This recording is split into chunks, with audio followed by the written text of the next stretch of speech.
नहीं भी जाएंगे तो क्या होगा। जब आप यहाँ आ जाते हैं तो ये दर्शाता है कि आपका और हमारे बीच का लगाव सच में कितना है और हम आपके लिए कितना मायना रखते हैं। ये भी हमको महसूस सम्मान समारोह में ही होता है। और अभी हम वो जो महसूस कर पा रहे हैं वो सब आपकी वजह से महसूस कर पा रहे हैं, उसके लिए बहुत सारा धन्यवाद।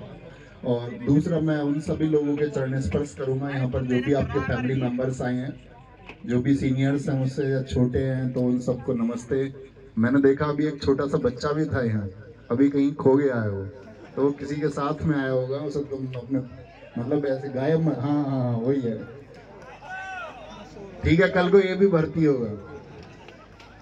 तो मतलब अब अगर हम आज बात करें सम्मान समारोह में, हमारा जो मुख्य मकसद होता है वो होता है कि भाई आप सब लोगों का जो प्राइड है वो बना रहे, आप ये महसूस भी कर पाओ कि आपने कुछ प्राप्त किया है। क्योंकि आप सबकी जर्नी अलग अलग है। बहुत सारी जर्नी ऐसी भी होंगी कि बोलते ना कि बहुत सारे बच्चे संकोची होते हैं जो कह भी नहीं पाता, और मतलब मायूस करने वाली कहानी भी होती है। किसी एसएससी जीडी की एक छोटी सी कहानी मैं आपको बताता हूँ, और मैंने क्लास में भी जिक्र किया था एक बार कि एक बच्चे ने ये बोला कि जी मेरे पिताजी को मतलब अब उसकी बातें मतलब जैसी भी रही हो आप समझे, मतलब उसके पिताजी को जाना पड़ा इस दुनिया से। और उसने बोला कि मेरे पिताजी जहाँ काम करते थे, तो जिनके यहाँ वो जेसीबी या ट्रैक्टर चलाते थे, उन्होंने मेरे पिताजी का ट्रीटमेंट नहीं करवाया, और अगर ट्रीटमेंट करवा देते मेरे पिताजी का तो बच जाते। दरअसल वो जेसीबी जिस जेसीबी को चलाते थे उसी के नीचे आए थे। वो क्या कारण रहे पता नहीं। तो उसने बताया कि अब हमारे घर जो चलता है वो 500 रुपए की जो पेंशन आती है उससे चलता है, और कोई भी रिलेटिव हमें पैसा नहीं भेजता।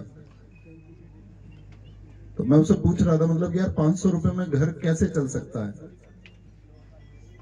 मतलब हमारे लिए हम बेशक मतलब हम भी उसी पृष्ठभूमि से हैं, लेकिन इतने खराब हालात कि 500 रुपए में भी घर चल सकता है क्या। तो उसने बताया कि भैया पिछले 2.5 महीने से हमारे घर सब्जी नहीं बनी है, मतलब सिर्फ रोटी बन रही है, और सिर्फ रोटी ही हम खाते हैं, चाहे नमक से खाएं या कैसे भी खाएं, सब्जी 2.5 महीने से नहीं खाई।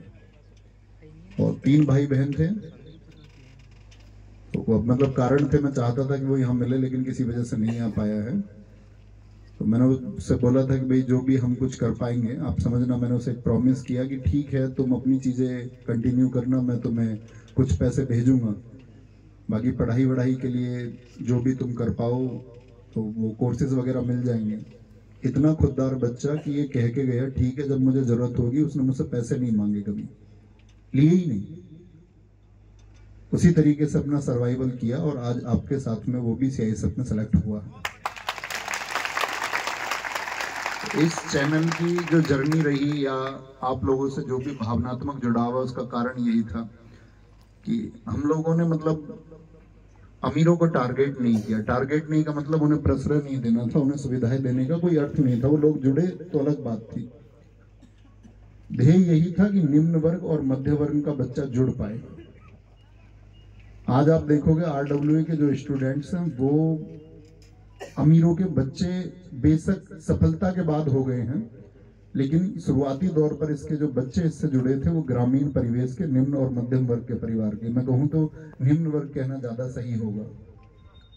यही वो चैनल था कि मैं ये कहूं कि जिस चैनल को आप सब लोगों ने परिवार बनाया, तो उसके परिवार बनने का कारण ये था कि जब इस देश में कोर्सेज की फीस, आप शायद में आप में से बहुत सारे नए छात्र होंगे, मैं आपको 5 साल पहले का सिनेरियो बता दूं तो 5 साल पहले 5,000 से कम फीस नहीं होती थी। आज हिंदुस्तान में जो ये कोर्सेज की फीस है एनालिसिस करना, वो आरडब्ल्यूए ने कम की है। इस देश में जो कोर्सेज, दूसरी बात, आज YouTube पे जो डेडिकेटेड लोग पढ़ाने लगे हैं सब लोग, इसकी शुरुआत आरडब्ल्यूए ने की है। मतलब लोग मजबूर हो गए। लोग ये बोल रहे हैं कि ठीक है तुम्हारा मतलब ये कंपैरिजन हो जाएगा, वो नहीं करना चाहिए, लेकिन अभी आप में से कई साथियों ने खड़े होकर बोला कि हमने कोर्स भी नहीं खरीदा और फ्री ऑफ कॉस्ट क्लासेस से हमारा सिलेक्शन हो गया, तो बच्चा क्यों ही पैसा खर्च करेगा, फिर कोई अर्थ ही नहीं बनता। और फिर आपकी सबकी जर्नी रही होगी एक, लेकिन मैं हमेशा यही बोलता हूँ, ये शायद हम लगभग 20वां प्रोग्राम कर रहे होंगे ऐसा, तो मेरा हमेशा मैसेज यही होता है कि सर ने, जो अंकित भाटी सर ने सपना देखा कि भाई हम एक गरीब से गरीब घर तक एजुकेशन को पहुंचाएंगे, बच्चे के पास पढ़ने के लिए पैसे नहीं भी हैं, लेकिन उसके अंदर वो हौसला, जुनून है कि वो अपनी चीजों को दिशा दे सकता है, तो हम उसको एक माध्यम जरूर देंगे। और वो शायद आज घर घर तक एजुकेशन पहुंच चुकी है। 2 करोड़ प्रतियोगी छात्र होने का मतलब, क्योंकि प्रतियोगी छात्र का मतलब भी क्या है, अगर हम मेजरली बात करें तो 18 से और 28 के बीच का बच्चा, उसमें भी ज्यादातर 18 से 25 के बीच का ही होता है। तो इतनी उम्र वर्ग के अगर 2 करोड़ बच्चे हमसे जुड़े हुए हैं, तो मेरा मानना यह है कि संपूर्ण देश का प्रतियोगी परीक्षाओं की तैयारी करने वाला हर बच्चा जुड़ा हुआ है। और जब संपूर्ण देश के इतने बच्चे जुड़े हुए हैं, उन बच्चों में से कुछ आप बच्चे यहाँ बैठे हुए हैं, तो आप विशेष हैं ही। और विशेष आप तब बन जाते हैं कि लोगों ने बोला कि 160 मार्क्स का आपका एग्जाम था, 160। मैं बस बुलाना चाहूंगा, देखो मतलब इसमें कंपैरिजन नहीं है, मेरे दिल की बात है। जैसे कि आप ये सोचोगे कि भाई all India rank 1 Shahrukh Khan, सब जानते होंगे, और ऑल इंडिया रैंक 1 रिजवान, लगभग मतलब शाहरुख का स्कोर जो रहा 155 के आसपास रहा, लेकिन एक लड़के ने कमाल ही कर दिया। 160 में से 160, गुंजाइश ही नहीं छोड़ी कोई, ना एनसीसी ना रिलैक्सेशन, उसके पास ऑप्शन था 80 क्वेश्चन करने का और 80 में से 80 ठीक किए। मतलब मैं ये समझ रहा हूँ कि यार क्या पोटेंशियल रहा होगा कि अपनी तैयारी में इतनी सी भी कमी नहीं आने दी। अब चूंकि आप सब लोगों को गाइड आगे के लिए भी करना है कि भाई फ्यूचर में आप में से बहुत सारे लोग आगे जाएंगे, बहुत सारे लोग अपनी जर्नी को यही रोक देंगे, उन्हें लगेगा ठीक है अब तो मतलब सैलरी आ रही है तो कोई दिक्कत नहीं है, अब तो चीजें आसान हो गई थोड़ी। लेकिन मैं ये कहूंगा कि अपने मैक्सिमम पे आप लोग जाना, जितना सीट्स पर आप पहुंच सकते हैं। ऐसा बिल्कुल नहीं है कि अगर आपको लगता होगा कि भाई आप एक औसत छात्र हैं और अभी आप किसी ग्रुप डी स्तर की परीक्षा के लिए सेलेक्ट हुए हैं, तो कल आप ग्रुप ए की परीक्षा के लिए सेलेक्ट नहीं हो सकते। जैसे आप यहाँ पर हुए हैं, यही जर्नी आगे रखना, चीजों को सीखना, तो आप कल, मैं ये कहता हूँ अगर आप सबके अंदर हौसला होगा तो आप सब अधिकारी हो जाएंगे कहीं ना कहीं। लेकिन उस हौसले की जरूरत होगी, अब से पहले भी लोगों ने किया है, टॉपर्स भी नहीं कर पाते हैं अपने। अगर मैं बात करूं स्कूलिंग में बहुत अच्छे मार्क्स लाने वाले भी बहुत ज्यादा सफल नहीं हो पाते हैं, लेकिन औसत भी बहुत सफल हो जाते हैं। इसके बहुत सारे उदाहरण आपको मिल जाएंगे। और कोई एक ऐसा अपना एक ध्येय चुन लें, क्योंकि जीवन में अगर टारगेट नहीं है, क्योंकि अभी तक आप किसके सहारे जिए हैं, टारगेट के सहारे कुछ था, तो एक टारगेट हमेशा रखना आगे भी कि अभी मुझे ये चीज अचीव करनी है और ये बाकी। और एक भाई होने के नाते सलाह यही है कि जब मंथली सैलरी आए तो उसके बाद का संतुलन बड़ा महत्वपूर्ण है। आप पर आपका जो परिवेश है, आपके जितने भी साथी होंगे जो आपके साथ में मंथली सैलरी पाएंगे, तो हमारे और बाकी सबके सैलरी एक कैडर में सबकी बराबर आएगी, लेकिन हम लाइफ स्टाइल से बड़ा प्रभावित होते हैं लोगों से।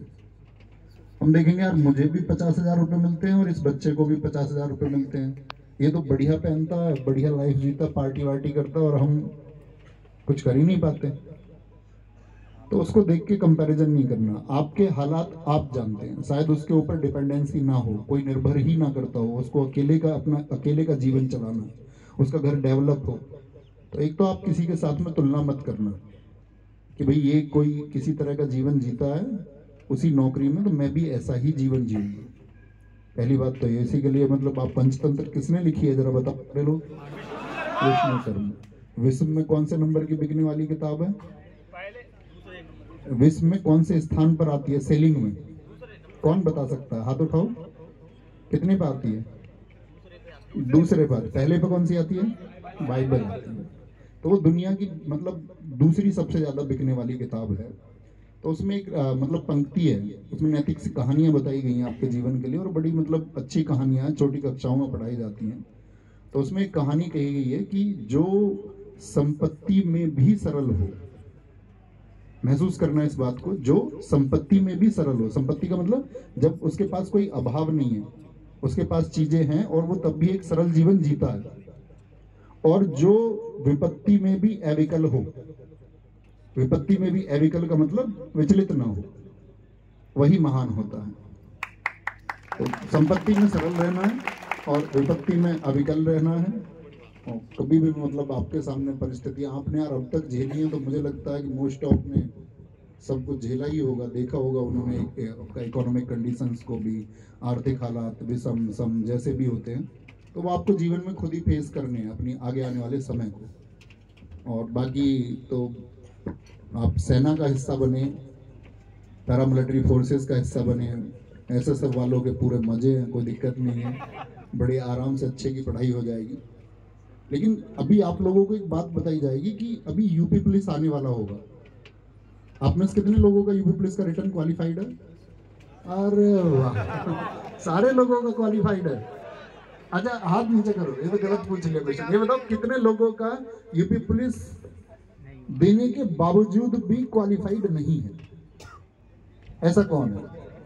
ऐसे चुनिंदा है। चलो ठीक है, तुम तो मतलब अगली रेस में शामिल होगे या नहीं भी होगे तो तुम्हारे पास उससे बेहतर एक जॉब है, सेंट्रल गवर्नमेंट की जॉब है। स्टेट से कंपैरिजन करें अगर तो अच्छा ही है, नुकसान कोई नहीं है। यार तुमने कमाल कर दिया, मतलब इतने सारे हाथ उठा के। ये सर अभी ये भैया सर पवन सर की टीम तैयार हो रही है। हाँ जी हाँ जी हाँ जी। तो हम लोग तो ये सोच रहे थे, मैंने सर यूपी पुलिस के बारे में ऐसा हुआ, यूपी पुलिस का जो रिजल्ट आया तो ये तो गवाह हैं इतने हाथ, तो ऐसा हुआ था यूपी पुलिस में सर जो फॉर्म थे ना वो लगभग शुरुआती दौर में मतलब ऐसा समझो तुम 50 लाख से ऊपर थे, 50 लाख से ऊपर। अब 50 लाख में से सफल कितने होने? फाइनली 60,000, 60,000। असफल कितने होंगे? लगभग 49 लाख। पेपर दिया मान के चलो 40 लाख ने, 35 लाख ने, मतलब 30-35 लाख बच्चे ऐसे होंगे जो सेलेक्ट नहीं होंगे। सबने क्या माहौल बनाया था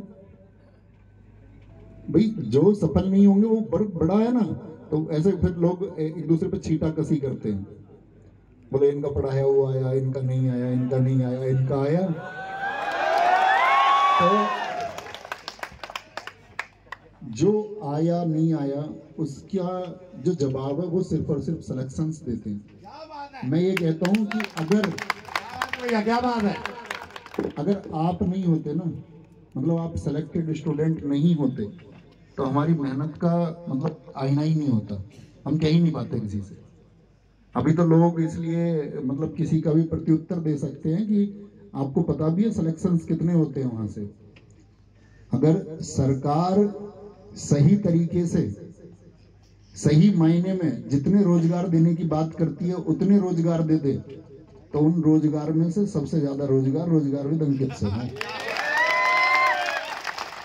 तो ये सब जो हम पूरा कर पाते हैं ना, ये आपकी मेहनत की वजह से है। ऐसा नहीं है क्योंकि गाइडेंस तो हम सभी को देते हैं, लेकिन सबसे बड़ी बात ये होती है कि उस गाइडेंस को मानेगा कौन। सब मानते भी तो नहीं, अपना भी तो दिल होता है सबका। तो मैं उसी दिल की बात बता रहा हूँ कि उसमें एक संतुलन बनाना है आपको आने वाली इस समय में अपने ट्रेनिंग टाइम पे, और मतलब एक महान व्यक्तित्व की ओर चलो। क्योंकि आपको एक बात पता होना चाहिए, आप कभी इस बात का कोई घमंड मत करना कि आपको सैलरी इतनी आ रही है, मेरी एसएसएफ में इतनी सैलरी आती है, क्योंकि पैसे सब कुछ नहीं होता। आपको ये पार्ट बड़ी यंग एज में सिखाया जाता है कि पैसे से सब कुछ हो जाता है। पैसे से सब कुछ होता तो सलमान खान के पास भी घरवाली होती, सब कुछ नहीं होता। रेखा के पास घरवाला होता, सामंता का तलाक नहीं होता, हार्दिक पांड्या का तलाक नहीं होता। तो ये बात समझो, पैसे से सब कुछ नहीं मिलता। सब कुछ कब मिलेगा? जब आपको अपने लिए सेटिस्फैक्शन होगा। अगर आपको सेटिस्फैक्शन है अपनी इस जॉब में, क्योंकि सेना का ये जो काम है, मैं ये कहता हूं कि इस देश में प्रत्येक व्यक्ति अपनी सेवा के लिए, जो सेवार्थ व्यक्ति है उसका देश के अगर तरक्की की हम बात करें उसमें योगदान है उसका। किसी का दिखता, किसी का नहीं दिखता। प्राइवेट जॉब वालों का भी है, सरकारी नौकरी वालों का भी है, सबका है।